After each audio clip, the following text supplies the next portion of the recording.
You're listening to the Archaeology Podcast Network. This is the CRM Archaeology Podcast. It's the show where we pull back the veil of cultural resources management, archaeology, and discuss the issues that everyone is concerned about. Welcome to the podcast.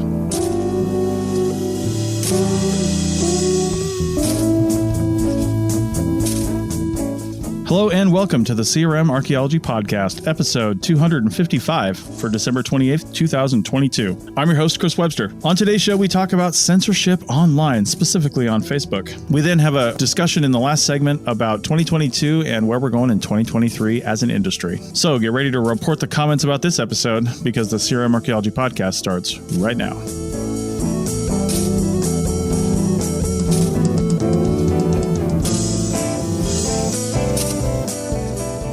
Welcome to the show, everyone. Joining me today is Andrew in California. Hey, everyone. How's it going? Doug in Scotland. Hi, everyone. And Heather, also in California. Hi, everyone. Bill is currently gallivanting around Spain on his European Winter Tour 2022. So we will not be hearing from him today. Just made me think, I wonder if he's coming home before he just goes to Portugal for the SHAs, or is his intent to stay out there?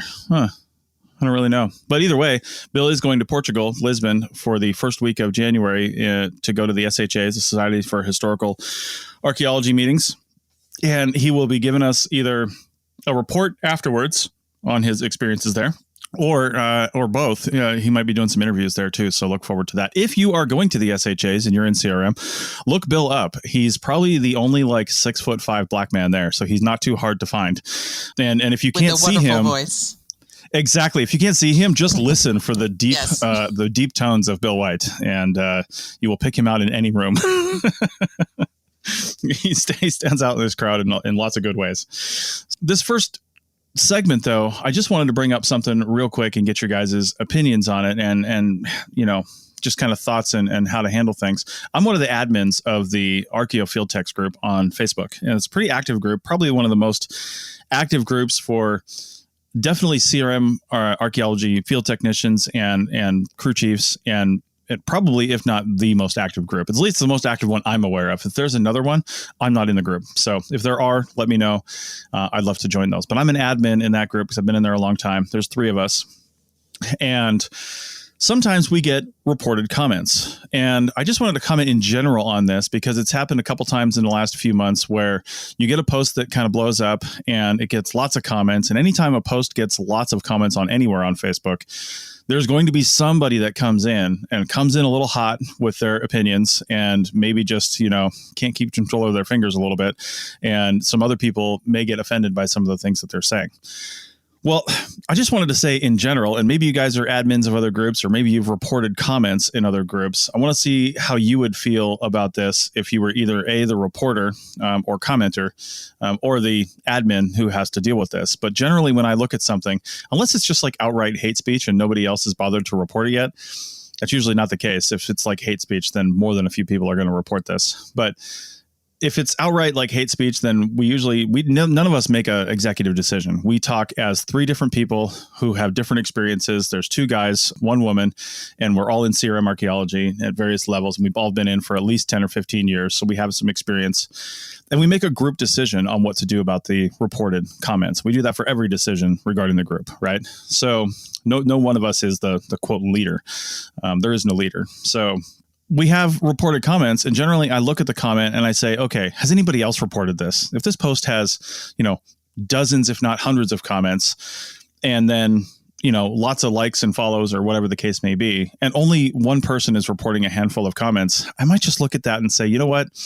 This might just be offending you, which I'm sorry about that, but I've got to let the group kind of decide what to do with this person. And that's generally where I fall on things. I'm a little less trigger happy on deleting or reporting comments. And if I do want to delete a comment, I'll suggest that we private message the person who made the comment to begin with and give them a chance to delete it first. Okay. I'll give them a chance to delete it before we delete their comments, because actually it doesn't look too good for their Facebook profile if you're deleting their reported comments all the time. So give them a chance to back off, or, state their case, or say it in a little better, or even apologize for that matter if they think it's warranted.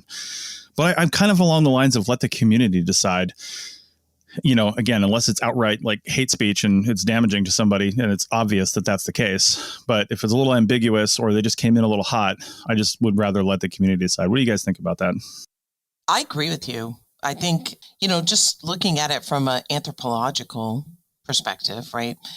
We have, our cultures have, certain expectations, and different groups are have different expectations, but the way that people find out that they are outside, they're being an outlier, they're saying something that is outside what is typically,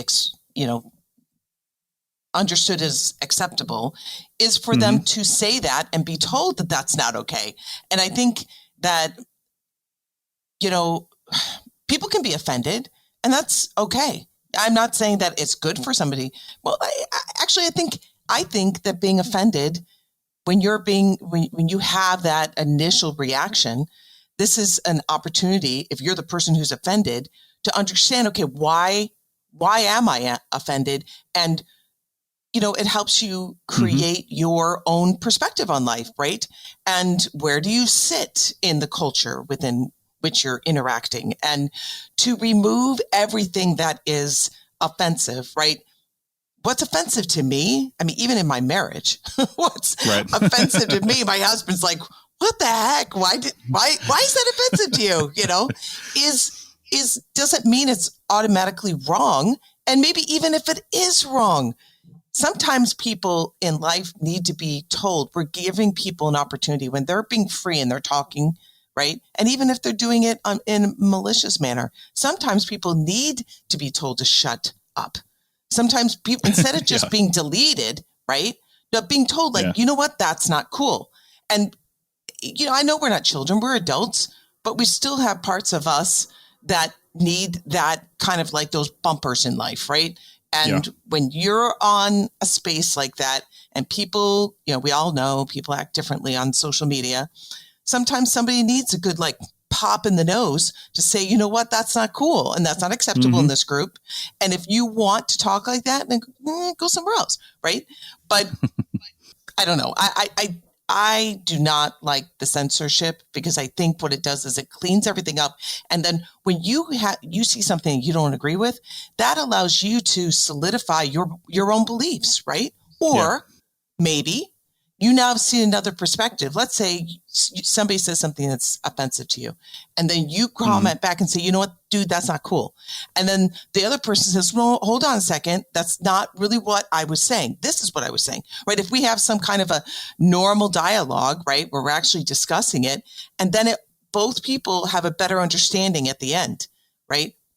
Yeah. Then I think that's so much more valuable than just saying, oh, delete, to the point where if you were to do that and you had three people that have different perspectives, you already said that, if you were to do that across the board, you'd have like such a clean, like nothing, it wouldn't be interesting to read. Yeah. I think it's the position is probably so vague that it's hard to have a comment, but in general, I'd say I can think of areas where that shouldn't be there.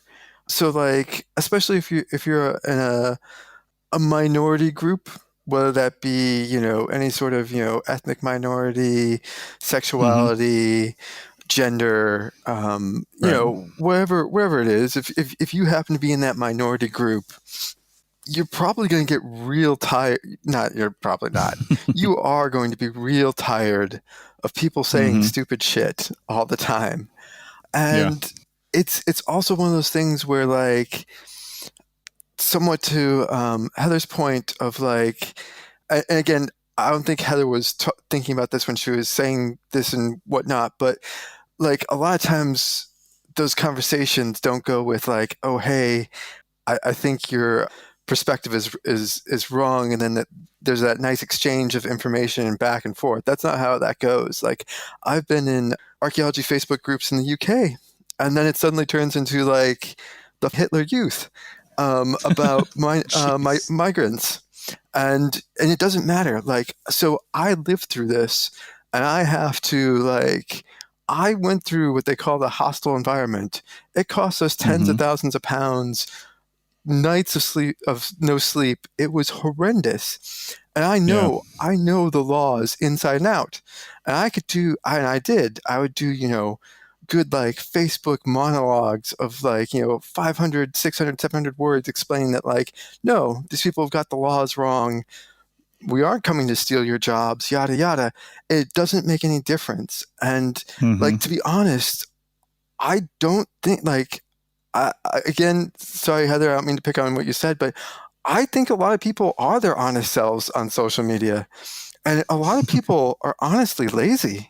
Like when it comes down to it, like a lot of people will say stupid and arrogant or ignorant or just downright being an asshole.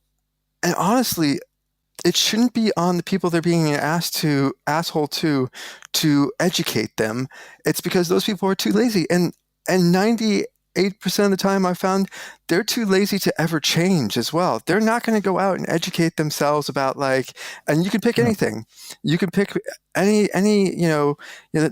the people who are not going to go out there and educate themselves about why Black people are not horrible, criminals or whatever they believe. They're not going to educate themselves about how like homosexuality is not a sin, all this sort of thing. Like you can pick whatever you want. Where I'm going with this is like, if you're in that target group and like people, I do see it and it always jumps back with like, oh, we're just going to let, free speech happen and stuff. But like it gets super, super old having to have the same conversation year after year with a new idiot who comes in who won't spend the time to educate themselves. They won't do it. So you have to, and it just becomes exhausting. And you know what? I pull out of those groups. Like, and I think that's what you're going to see is you won't see it because there's not going to be a big blow up where someone says, I quit. And they're not going to message you and say, this is the reason I'm leaving this group. They're just going to leave that group. And eventually, if you let a lot of that stuff fly, you're basically going to have a bunch of sort of not nice people in that group because all the other people have been chased away because it was meant to be an educational moment, but people got really sick of having to educate people who won't be educated. Sorry, that was a pretty long rant, but like on my end, it's tough, and so those are very specific. But where do you stop it? And to me, I'm not saying that people are being dishonest. I'm saying people talk differently on social media. There's many people when they're face to face, they're not going to say the same things. I mean, it's just known. They're not going to say the same things that they say on social media. That's where I'm saying is when people are communicating, they communicate differently on social media and they could be very honest. It's just maybe too honest because it's easier to do it behind a keyboard. Right. But I just think where do you stop with it, right? That was my main point. Where do you stop with the censorship? Because there may be things that I don't like. Like I think that in societies we're focusing, it just moves. Who we decide to not abuse next, but who do we decide to marginalize next? It's just the nature of society. It shifts, right? 1800s, It was Irish. Went through a lot of, horrible things in this country. The Irish did, right? That's not the same thing now, right? Now we're just marginalized as, drunk, happy, fun people, right? But, it's sure. It shifts. So exactly when do you stop it and what offends me, it doesn't offend. I do think that there are certain things that just cannot be allowed, but to have it, there's a difference between actual really hurtful stuff and somebody just offended because the person didn't say it exactly how they thought they should say it. And to me, a lot of times that's where people are offended. Okay, I just think it's important to remember in all this that all social media platforms are just the asshole of the world. You know what I mean? Like, it's all fake. It all, as Heather was saying, it all brings out sort of the worst in people. They would never say that stuff to you in person. For whatever reason, they just feel duty bound to be horrendous dicks. But it's funny. Some of us are like that and some of us are not. I'm not here to tout how highfalutin I am, but I've never downvoted a video in my life. I've never made a negative comment in my life on any of those platforms. If there's something I really don't like, I just change the channel. Remember that? But if you're trying to be an administrator in any social media platform, you're literally a referee in a mud wrestling match. Like Oh, who's winning? Oh, I don't know. It's just all crap. It's all horrible for us. And I know I sound like grandma, but that's the truth. And I think many of us have experienced it. I just recently had my my Graham Hancock video, which is at 11,000 views, my friends. Oh my God. I know. Wow. And dude, but read the comments. They are like all negative. And I have I explain it actually in the Pseudo Archaeology podcast here, my experience with that. But yeah, basically they're all negative. And it's just like Doug is saying, you get the same thing over and over and over. And it's like, you didn't read the previous comments. They already said that 4,000 times, the same negative crap. And I just deal with it through humor. I just add a humorous post. But in terms of being an admin in that, good luck. I mean, you've lost before you've begun. Anyway, that's my sort of 2 cents on that. Yeah, well, I think Andrew, what Andrew does is exactly what other people do. Is Andrew just tunes out on that stuff. I think that's what's going to happen. And when you are running community, it's going to come down to, there is not any sort of let the community decide, because it's actually it's on you. You and the 3 admins or 2 other admins, you end up owning it, and it depends. Basically, you set the tone, and I think that's what a lot of people. I would rather, you probably should be a bit more honest and just say, this is the tone we're setting, and this is what we accept and what we don't, and then people will accept it or not. But that whole tossing it, and that comes with a lot of, as Andrew said, you're basically damned the moment you become an admin. Chris, there's no winning when you do that, but you do basically have to make that decision, and tossing it to the crowd or the community to decide, you're going to quickly end up with a community of psychopaths. That's how that goes. Yeah, but why? But look at this in the real world. You're at a party, and there's a jerk. I was actually recently at a party, and this guy was being a complete jerk. And I looked at him and I assessed him up and down. I'm like, you know what? I'm not going to get anywhere with you. I'm not even going to waste my time with you. So I turn around and I leave. Right? I don't leave the party, but I leave him. And eventually, people do that, and the person sitting in the corner realizing, you know what? Nobody wants to play with me. So maybe either I'm just going to leave, or eventually I'll start realizing, you know what, this isn't cool. And I know social media is different, but if we keep trying to clean and scrub everything, there's no dialogue. And I understand, Doug, if you're saying there's certain things, I guess it maybe because we're not discussing what's the percent, how often would you actually delete a comment? And so maybe if we were to say, maybe we'd be more aligned on our perspective on this. But to me, I'm getting just seeing people complain and they want everything deleted except for what aligns with what they believe. That's not right.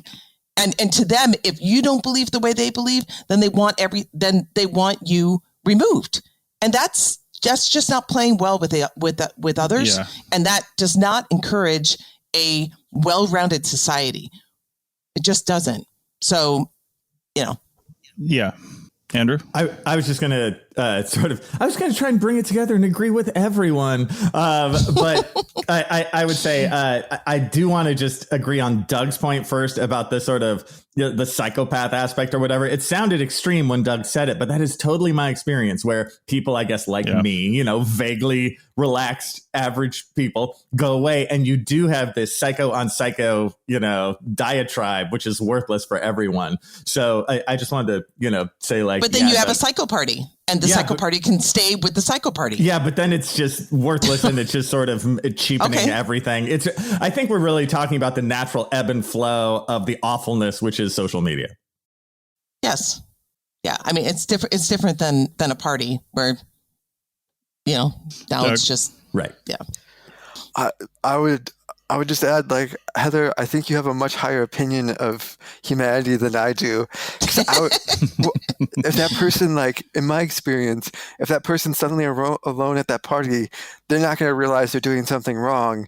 They're just going to go butt into a group of other people and force their views upon them or their thoughts No, but eventually they're going to be by themselves. It might take a little longer. I honestly, I'm 51 years old.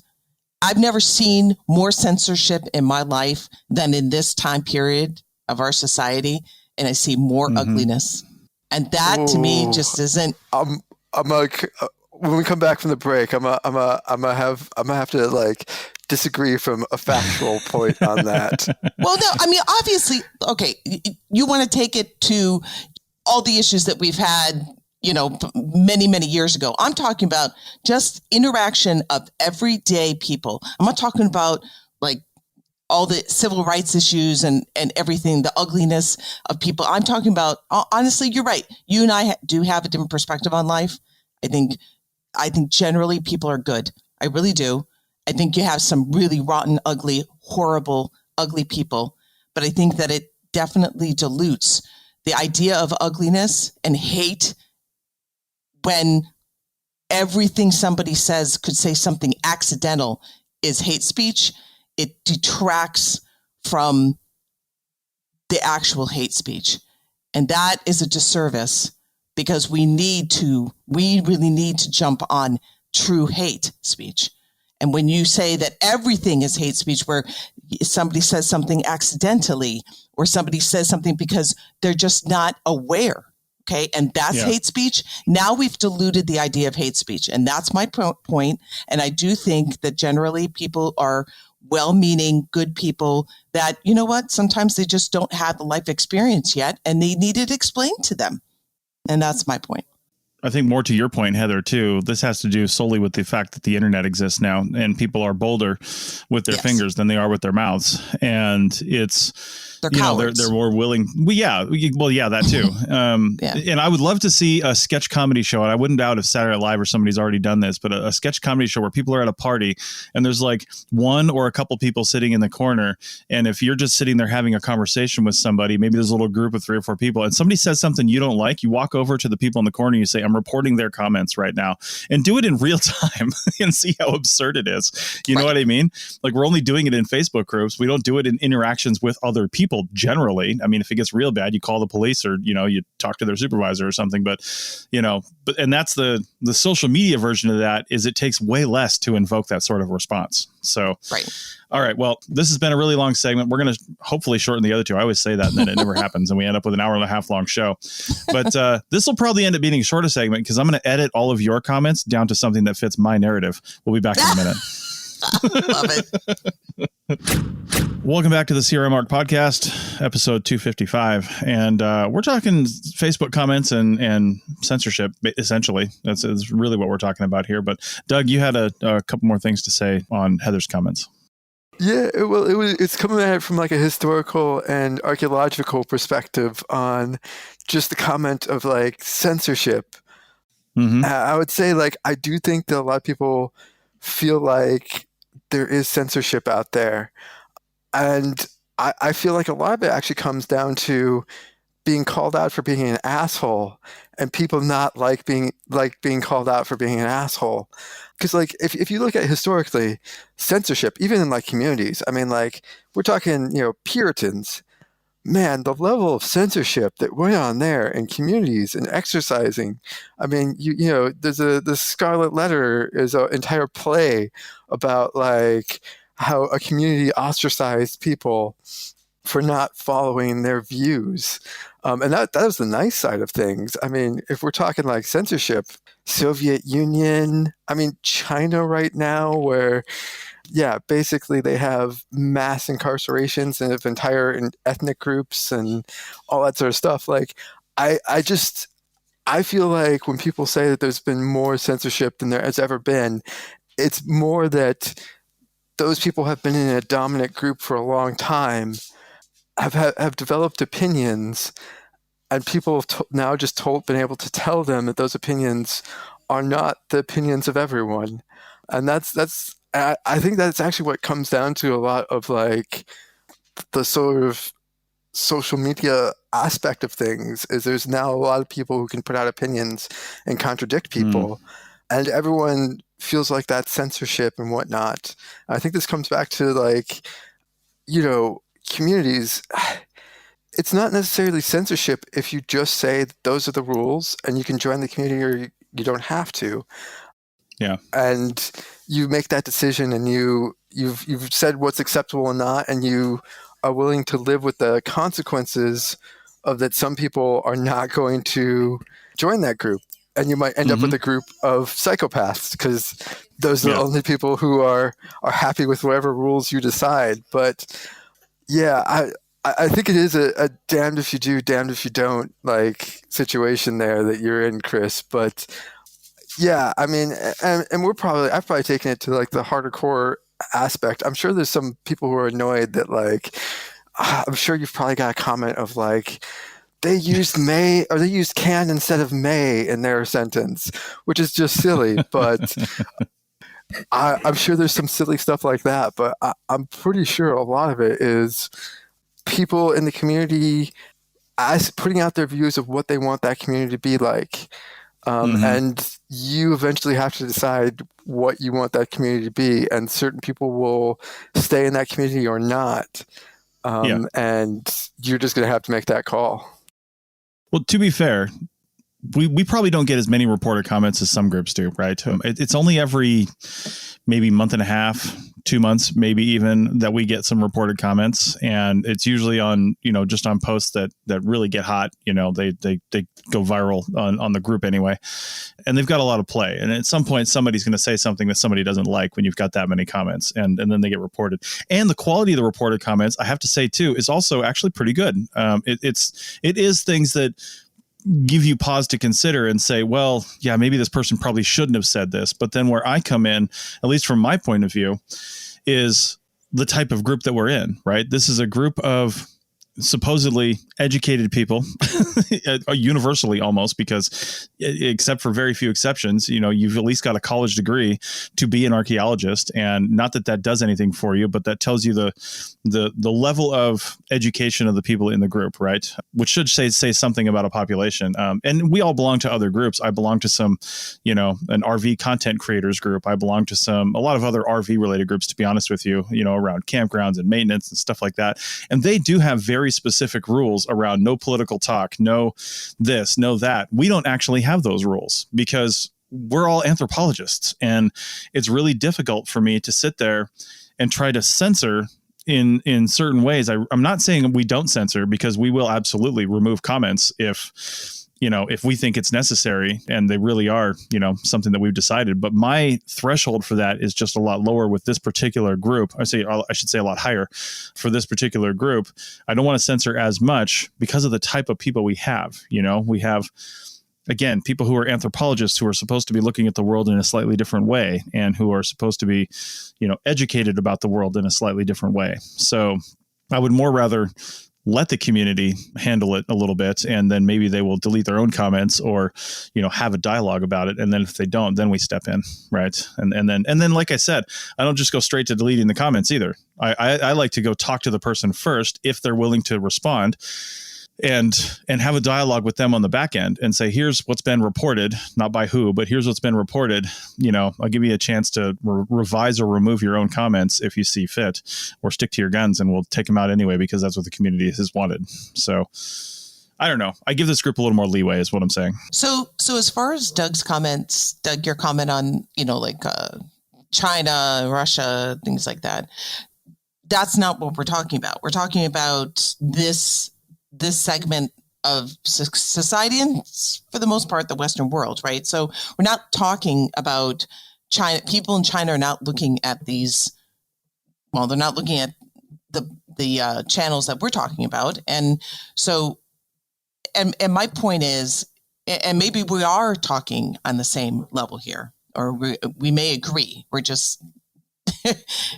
Mm-hmm. My thing is, it's intent. Right. So if somebody's intentionally trying to harm somebody, what I see, and I've been a moderator too, what I see a lot of can be sometimes that gets out of control. And again, I think what Chris is saying, and none of us are disagreeing with, when somebody is truly being hateful, right? I'm talking more about censoring people that don't agree with your side with your perspective. And we want that in society. We want people that disagree with each other. That's how we grow. That's how we learn. That's how we see other perspectives. If I'm talking to somebody, I want friends, and maybe people are different, and then you find a channel that everybody agrees, right? There's plenty of those on Facebook that differing perspectives are not going to even touch. Yeah. But for me personally, I want friends from all over society, because I want to learn. I want to grow. I want to hear different perspectives. And the only way to do that is to be respectful of another person's perspective. Now, when they're being a jerk, then you tell them they're being a jerk. Okay. But that doesn't mean that automatically they are now an evil person, never to be ever thought about, listened to ever again. People have different perspectives. And I think that as a society, we need those different perspectives, and for people to be looking for, which is what Andrew is bringing up, that like here he has this, this video, and it's all negative. And that is what I see, is that people are always looking for the negative. Okay. And I just, to want to shut somebody down and to automatically, I think the word a-hole is way overused.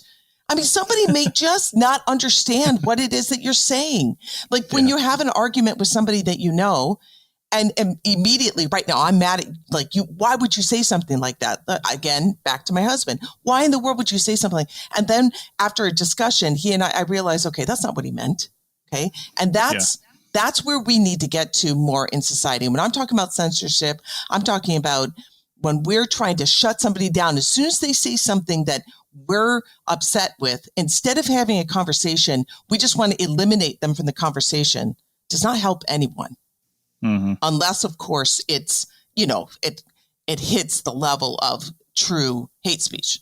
Okay. Yeah. But, and listen, I've been a minority. I worked my first career. You wouldn't even believe the things that were said to me. Okay. But I was said to me, done to me. I mean, literally trying to hurt me, being threatened that they were going to rape me in the parking lot in the dark night. I mean, jeez. But the way that I decided to handle that definitely got me a lot further in life. And I was able to turn a lot of people's minds around through conversation. Now, obviously, I called the police on the guy that threatened me but, that's too far, right? But when I had somebody who, calls me whatever kind of word, a bitch or whatever, because I don't know if I could say that word, sorry. It's too late. Yeah. Then, I'm telling you, there's a lot of people that through conversation and through me just being who I was and sticking with who I am, right? Like having this fortitude of, I believe this is how I believe. And you know what? When I listen to you, sometimes you might change my mind, but sometimes you make me solidify my thought even more. And by me standing and being true to who I am, that gives that person opportunity to look and say, okay, what am I saying that might be off? Right. Yeah. So anyway, that's my perspective. A couple of different comments on different things. One is like, so Chris, I don't know what the word is. It's not ethnocentrism, but probably the same thing of Chris, because you're an archaeologist, you want to think the best of archaeologists / anthropologists. And I think you've really elevated us in your mind. I appreciate that you've put me on a pedestal of goodness. But I think people are just people. And I put this in the comments, but it's like the 80-20 rule. And like, 80% of archaeologists will be good. But there's definitely 20% that are ragers, just ragers, rage about everything, angry, mean, horrible people. I don't think archaeology escapes that anyway. I have not seen getting a degree. I don't think has changed anyone from being too much of a bigot. Maybe possibly the experience of being at a university and exposed to different groups outside their normal community might do it, but like the actual process of getting a degree is not there to do that. It's not to make you a better human being. I guess technically it depends if you're maybe a philosophy major and focusing on something like that. But It was just You're right. It was It's the just whole. say It's the whole process. The whole process Yeah. of university, like you said, which should make somebody a little more, accepting of other cultures and things like that. Not just the degree itself. I think potentially, but you could get that anywhere else. I don't. Well, This might be just sample bias, but I don't think I've seen it making any sort of difference in that outside of like people who didn't get a degree. I find have the same level of crazy meanness as the people who did get a degree. So I was just to say is I think we're slightly putting archaeologists on a little bit of a pedestal there.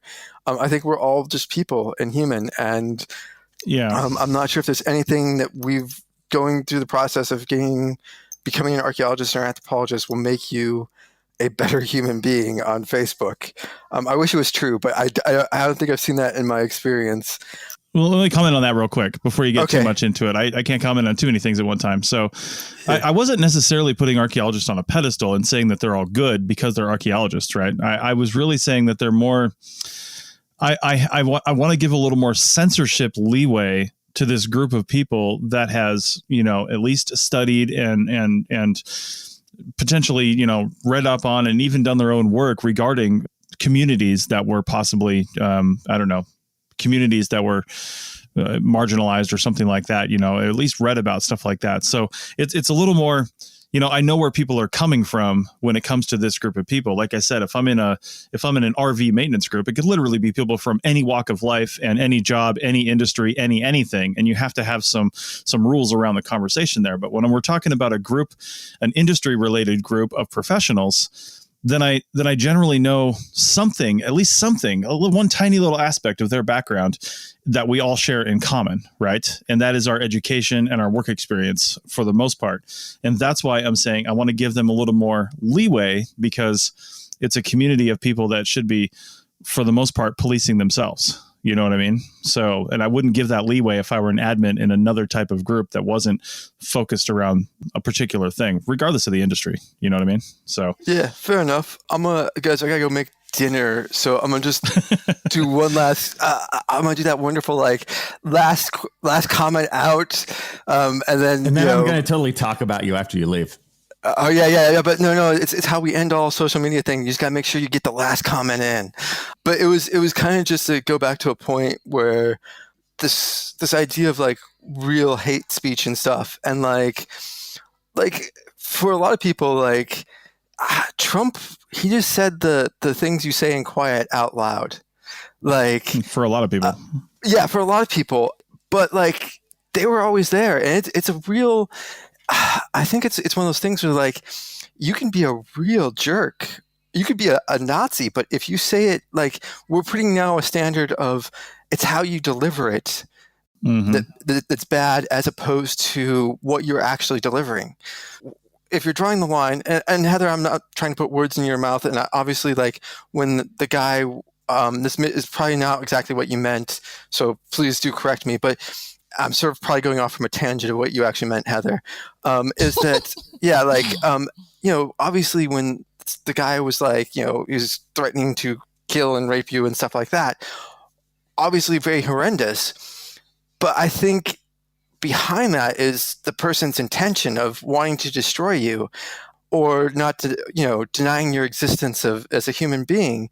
And I think there's a slight issue, especially on a lot of social media, where things will be acceptable, and that you get those people who run that line. I think probably Andrew will have this with the Graham Wait, what's his last name? The big pseudoscience guy, Hancock. Yeah, he's very good because all of his followers are able to say, well, Hancock has never said anything racist about how he hates black people, yada yada. Well, he's not. He's just put out nice words that brown people are too stupid to do anything. And it was all done by white people and aliens. But it's not in those words. He's done it very elegantly, and you get a lot of people who are like that. And so I think it's a really tough part on those groups because you end up with well, they didn't actually threaten to kill you. No, they just politely said that you shouldn't exist. You shouldn't have a right to any of the rights that I enjoy. But they said it with a polite smile, so it's okay.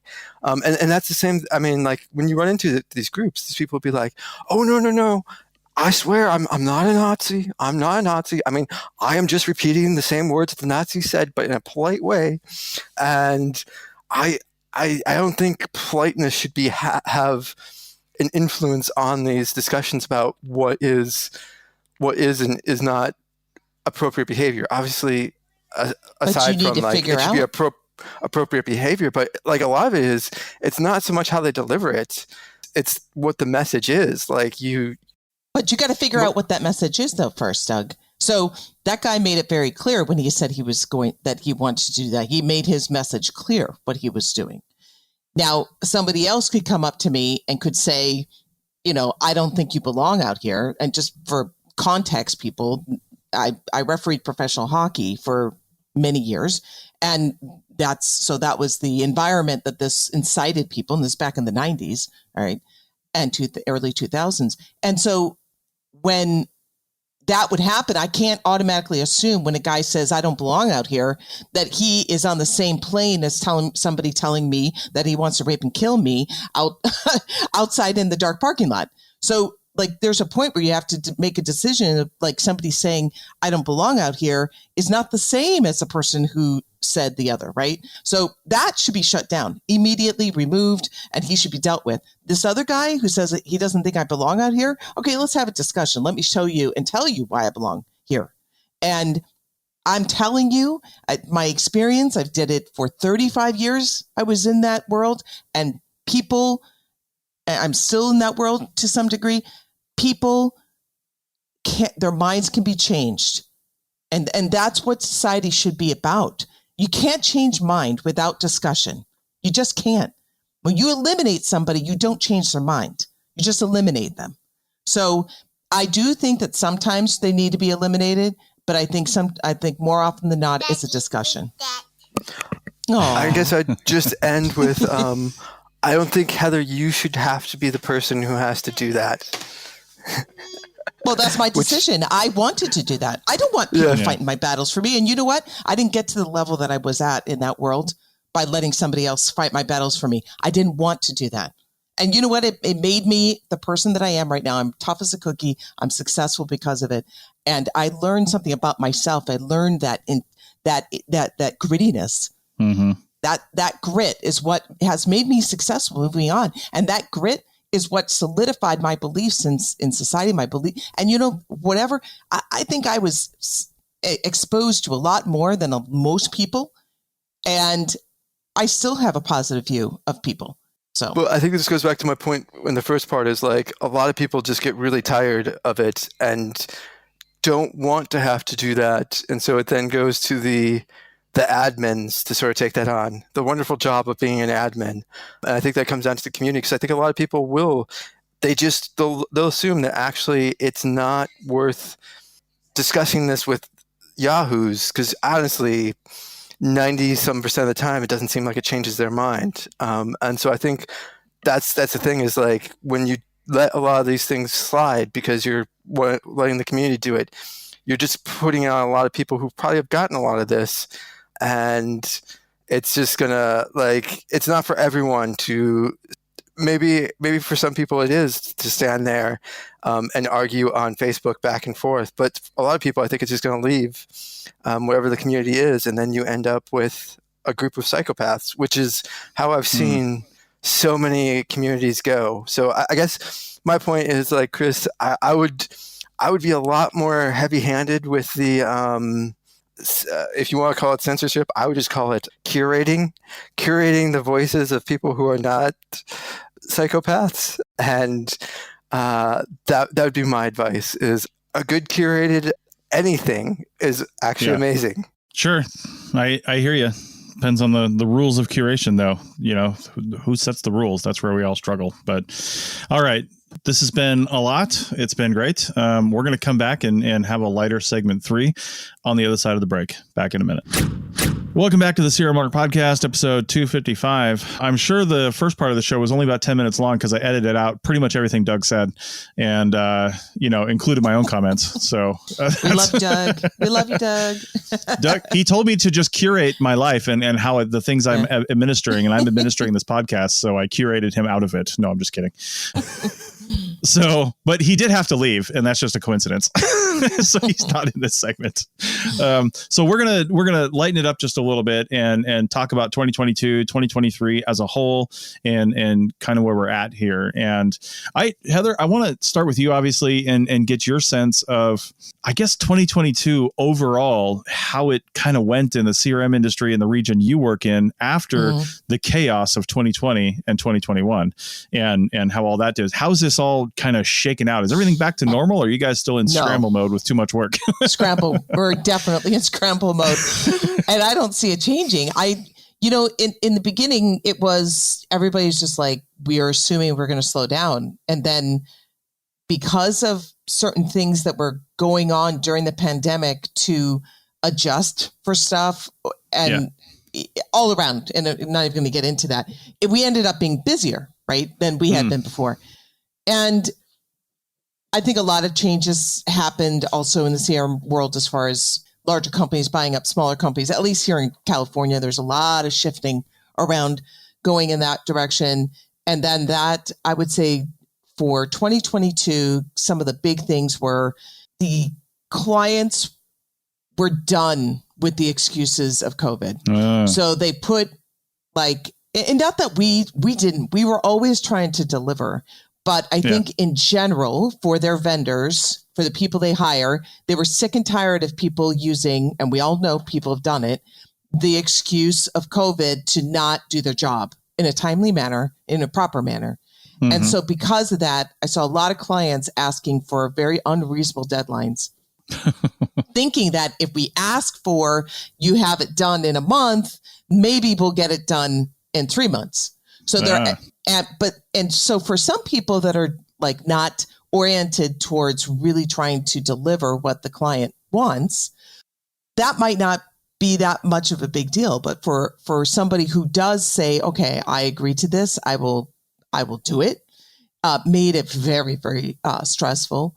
Contracts changed because of that. Like we never really, sometimes you would see in contracts where they had, like, if you don't meet this deadline, but we saw it a lot more in 2022. Another thing was hiring people became a lot more difficult. Yeah. There's a lot of this talk about, go and get the most that you can. And I am not against that. Fine. Go get the most you can, but understand what your range is. Understand what your capabilities are. Don't come in and say, I just graduated with a BA and I want $120,000 a year, with this concept that a big environmental firm, you guys make $1 million, like billions of dollars. That's not how it works. And I've said this over and over again, the profit margin is small in CRM. It really is. And in environmental overall. So, you can't just come in and say, I've got you and you're going to give me whatever I want. And there was a lot of that, a lot of people just delusional, when we were talking and interviewing people and looking for people to fill spots. So I would think, hiring was difficult. And with that said, I'll say there's nobody who fights harder for the people on my team to get the most amount of money they can. Yeah. But it's also a business decision. So, and you also have to be able to produce. So I think the main thing was it did not slow down. It got crazier. The parameters on us for contracts and work became more strict, put a lot more stress on certain people on the team, and overall hiring for as many jobs were out there and as many people looking for work. Hiring was a major challenge this year. I think just one comment, just stuff I've seen, on obviously social media, but just conversations with people in other industries. I've been fortunate enough to work in another industry that I didn't even know I was, I guess, qualified for the last few years. Nothing related to archaeology at all. And in just conversations with people that work in this industry and then other people that work in at this company, again, nothing involved even with the environmental space. they're floored at whatever we talk about. They're like, oh, how much does an archaeologist make? People just boldly ask that. And I get into it a little bit and say, well, it depends on where you're at and stuff like that. But generally this, and in these spaces, and they're always floored at how, I guess, low that is. Right. Mm-hmm. And especially working in, say, California and Southern California.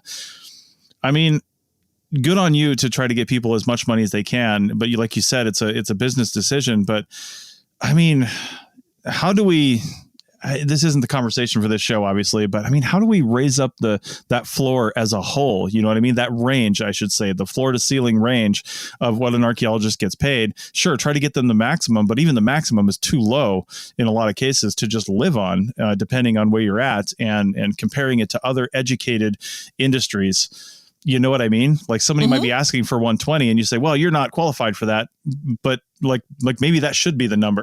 You know what I'm saying? Like for that level. Well, I think though, there's a lot of, and we've had this discussion, people are not being prepared in university for the reality of you grow in your career. There's a progression. You don't get out of college and you're making that amount of money. Like, it's not just, all archaeologists should make this amount of money. You have a certain skill set, you pay your dues in the beginning, and you move up the ladder. And, we've talked about this. My company has, as we've worked hard to have as rewarding of a field path, career path, as there is a project management path, right? Yeah. So I believe that strongly, but there's, the field work, just think about it. You have a couple people that are writing, right? And then you need a lot of people digging. So you're not going to have the cost, the amount of money we can bill people out that are excavating in the field is going to be less.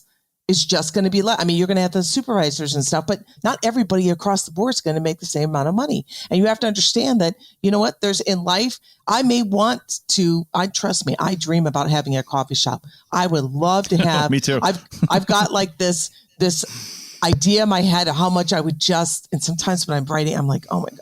I just want to make espressos. I just want to have a cute little coffee shop with lots of little crafts in it. And, but I'm not going to make the money I want to make doing that.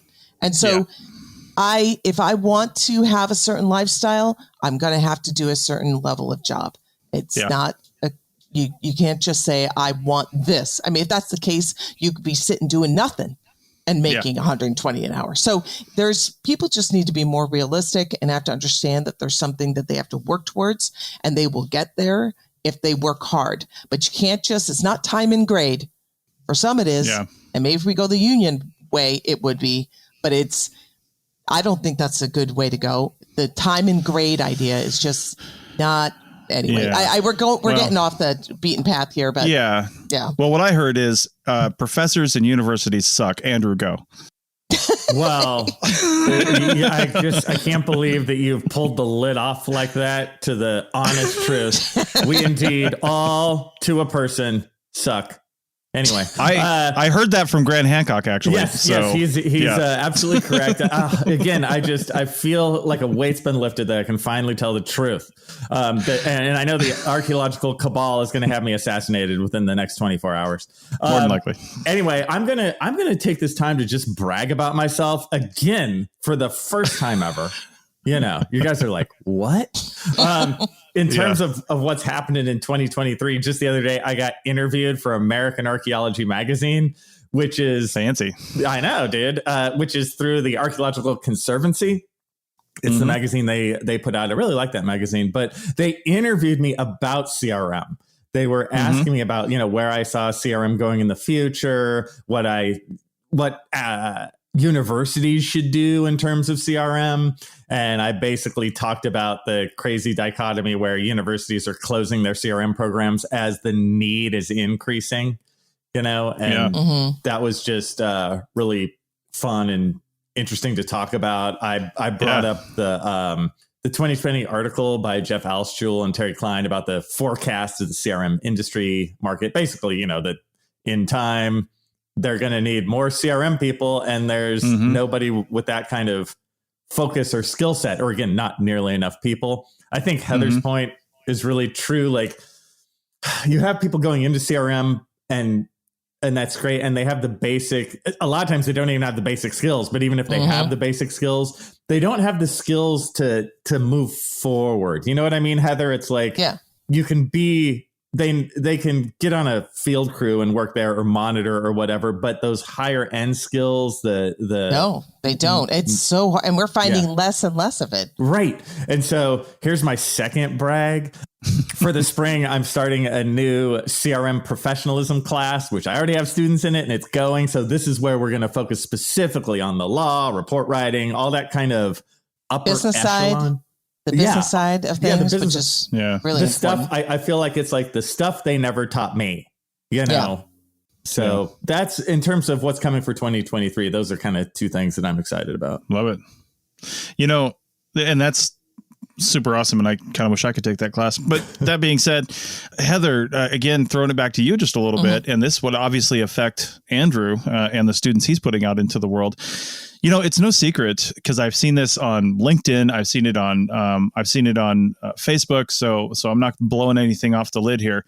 But Stantec is buying companies like it's their job, right? Stantec is just buying everyone, and not just in California, although they're buying a lot of California companies, and not just archaeology either. They're buying bio, paleo. Sure. You know, they're doing all kinds of stuff. So with companies like that, and you work for a pretty good sized company too. I don't know if they're a Stantec sized company globally.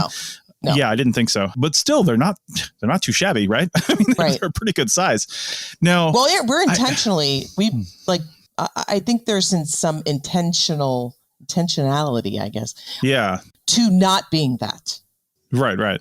Yeah. Well, and Stantec as well as Stantec isn't just environmental fieldwork. They build stuff too. I mean, they have all aspects of the situation. Focused. That's exactly. Yeah. Well, you're actually probably the kind of company, maybe too big, that Stantec may buy in the future or try at least. We're in ESOP.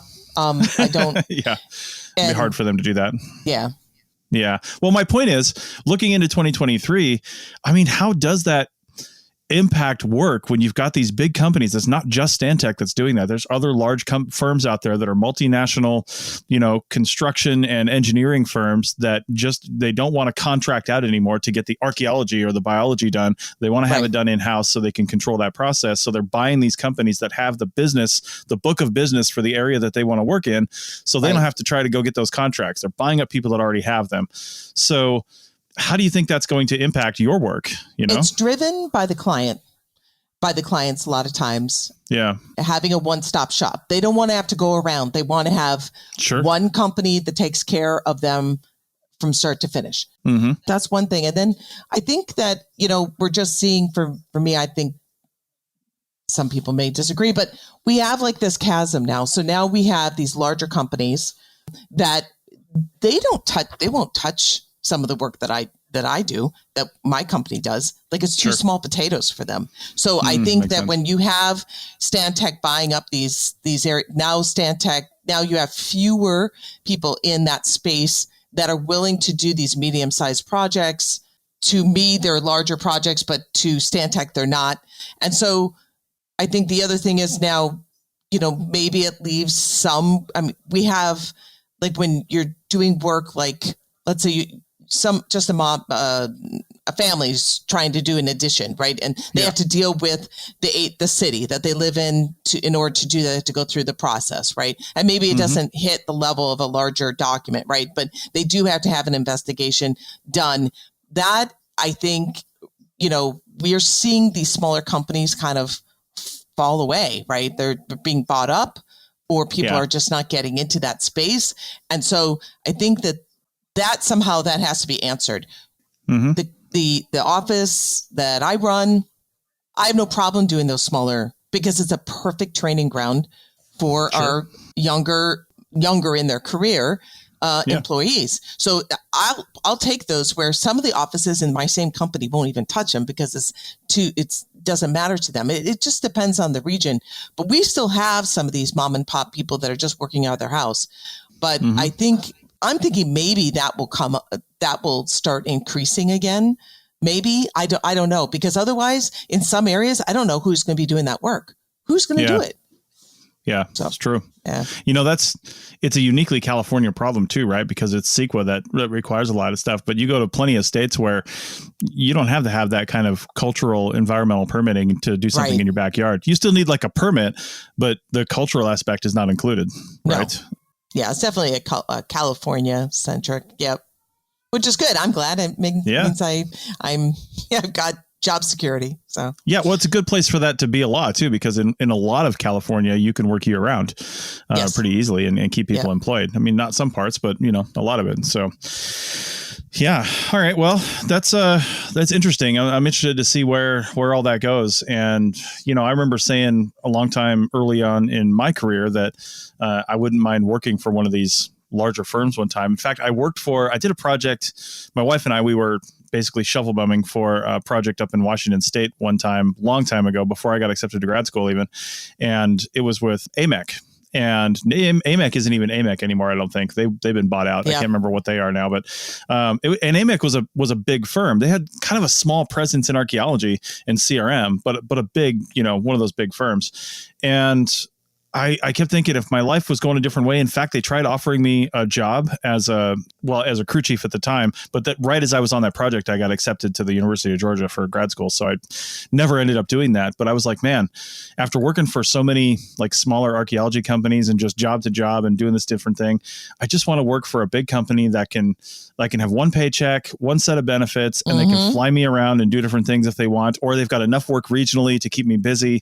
It's just the whole process of just, applying for a job every 2 months was really starting to wear. And we'd only been doing it for like 3 or 4 years at that point.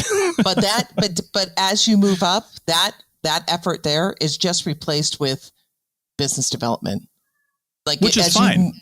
Yeah. That's still a secure paycheck though, right? Like we may not have a paycheck next month. Yeah, that's because true. we can't find a job. You know what I mean? I don't know. I mean, like if you have a team, like I think I stay up at night, just like the person who stays up at night. I guess it depends on maybe people not everybody cares about other people, but for me, I stay up at night just like I did when I was a contract archaeologist, just getting job to job to job. I stay up now at night, making sure that there's enough work, which has not been a problem recently, but that there's enough work that the people that are on my team can still have a living. So that's where my concern shifts. Yeah. It's stressful. I mean, I've had employees at several points in my career owning a company. And, a lot of times more often than not, I don't have employees, but sometimes I've had anywhere from either 1 to 10 employees, depending on the size of the project. And I'll tell you what, you're not really either a business owner or somebody like you who's directly responsible for, your signature might not be on the checks, but you're responsible for their livelihood based on your work. Right. And if you're not losing sleep at night worrying about payroll, then you're just not a compassionate person. Exactly. Yeah. So it's tough. It's really tough. And it's good that you're in the situation that you're at now where you guys have got, more work than you need, but that has its own level of stress too. It's like, now I got to find more people to do these things. And, you don't want to lower your standards, so to speak, to bring more people in the door, but sometimes you might have to because you don't have anybody else. Yeah, well, I will say this is for people looking for work. There's one thing that's taught me. I mean, not that I haven't learned it before, but even more so, it's solidified in my mind. I really would rather hire somebody, number one, that's a nice person who's right and doesn't, it's not a jerk. And number two is trainable. I will underhire somebody with less experience if they're trainable and a good person, nice person. I shouldn't say good person. I'm not going to make that judgment on somebody, but nice person to work with, right? And a nice addition to the team. And that is key. And so, you can go and just speaking to people looking for work, you can be the smartest person in the room, but if you're not nice to work with and if you're not trainable, I don't want you on my team. And I had learned the hard way. We've hired some people that said they had certain qualifications and they don't. And the worst thing in the world is having to let somebody go, even if they're they end up not being a nice person. It's still a crummy thing to have to do. And Also, it's a waste of time. You have wasted all this time on them now. Yeah. You could have brought somebody else in. So that would be the thing. My advice to people is like, yes, focus on your skill set, but also focus on who you are as a person. Yeah. And I can't speak to how to assess somebody's trainability or not, because that is really tough. Just there's questions you can ask in an interview for sure. For sure. Yeah. But they can also, there's people that can lie. Pass a lie detector test too. I know.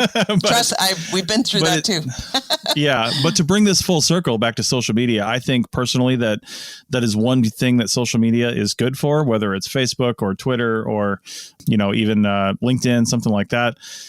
If I'm hiring somebody, I do try to go look at their social media profiles. And if they don't have any, that kind of says something too. I don't know what that says right now. There's a lot of people bailing on a lot of social media platforms for various ethical reasons, not because they were kicked off.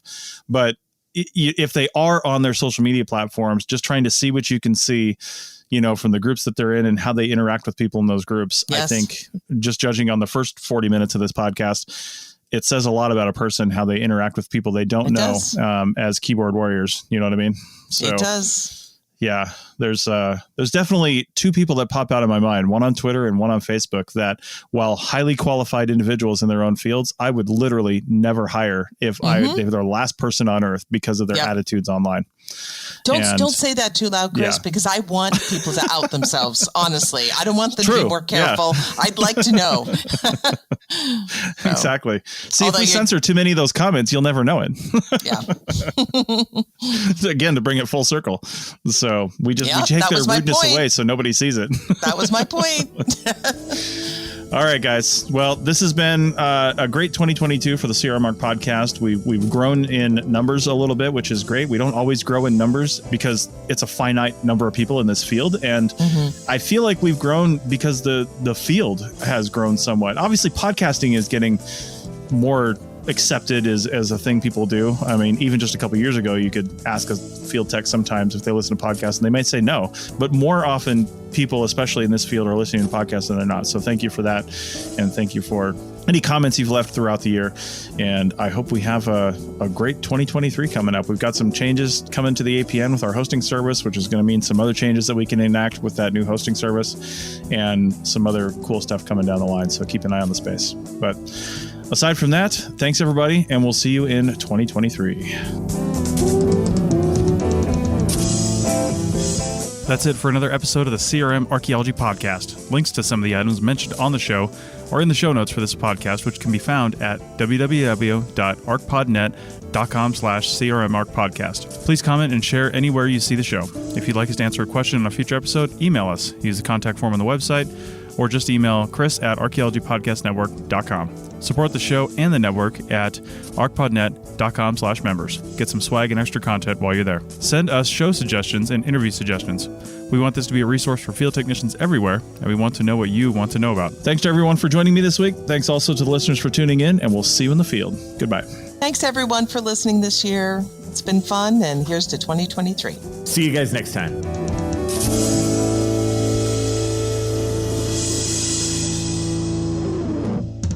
This episode was produced by Chris Webster from his RV traveling the United States, Tristan Boyle in Scotland, DigTech LLC, Culturo Media, and the Archaeology Podcast Network, and was edited by Chris Webster. This has been a presentation of the Archaeology Podcast Network. Visit us on the web for show notes and other podcasts at www.arcpodnet.com. Contact us at chris@archaeologypodcastnetwork.com.